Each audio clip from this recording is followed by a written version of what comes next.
To something else that has played out in the last few days, and it is getting a lot of reactions. That is the back and forth between the cabinet secretaries and many who are actually directing their concerns and sentiments to the Deputy President, William Ruto. And this has gotten the question as to who they're speaking for, whether they are speaking for or on behalf of the President or on their own accord.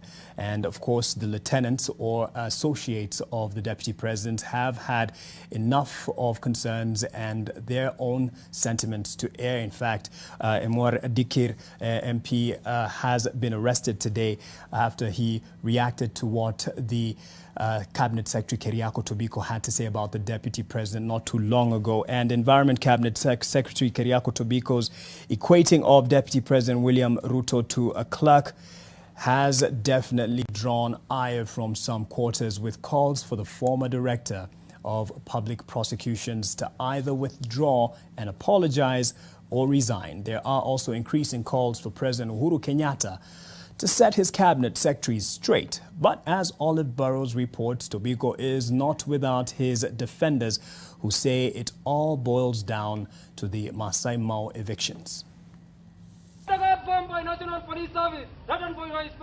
Siasa mbaya, maisha mbaya, the late retired President Daniel Toroitich Arap Moi famously stated. And there are concerns that as the fissures in government become harder to ignore, with cabinet secretaries now openly taking on the Deputy President, government operations could be compromised. Kama ingekuwa jamaa mwingine mimi singekuja. Lakini sasa chairman akisema wewe ni nani useme ingine? Si unaenda mara moja? There is a symbiotic relationship between politics and service delivery. And if, depending on where politics go, it can push service delivery either to the best or to the negative. And now that these personal differences are playing out on the national stage, the public discourse is now focused on these perceived slights. Huyo ni mtu tulichagua bwana, wamama na vijana na wazee waliamka asubuhi na wakaenda kupigia kura Uhuru Kenyatta. Na uwezi ambia sisi ati unaheshimu Uhuru Kenyatta, uheshimu naibu wa rais. The Deputy President is a presidency. Ni kiti ya urais ambayo iko kwa katiba, na sisi wenyewe ndio tulichagua, na tungependa kuambia Tobiko kwamba either you apologize to the presidency or you resign.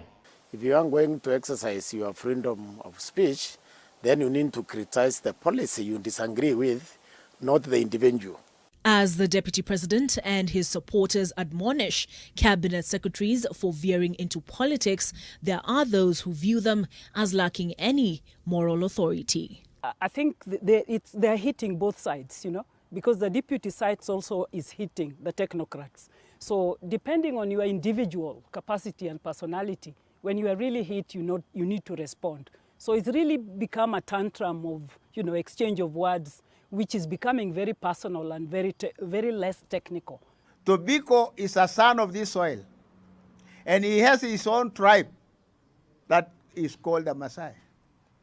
Anytime Murkomen just goes on the field and abuse everybody on the road shows, should be halted. Ushungu wa Murkomen, ushungu wa Ngeno, ushungu wa mtu mwingine yoyote yule kutoka upande huo, ni kwa sababu watu kutolewa katika Masai Mau Forest. The Deputy President, accused of dragging the very technocrats he now says should stay out of politics through the mud. As things heat up in his kitchen cabinet, should we expect President Kenyatta to clear the air on just who effectively is his second in command? I don't expect Uhuru to respond to that kind of what's been going on the last 5 days about who is whose secretary. It's a bit too cheap for the development politics that we require in this country.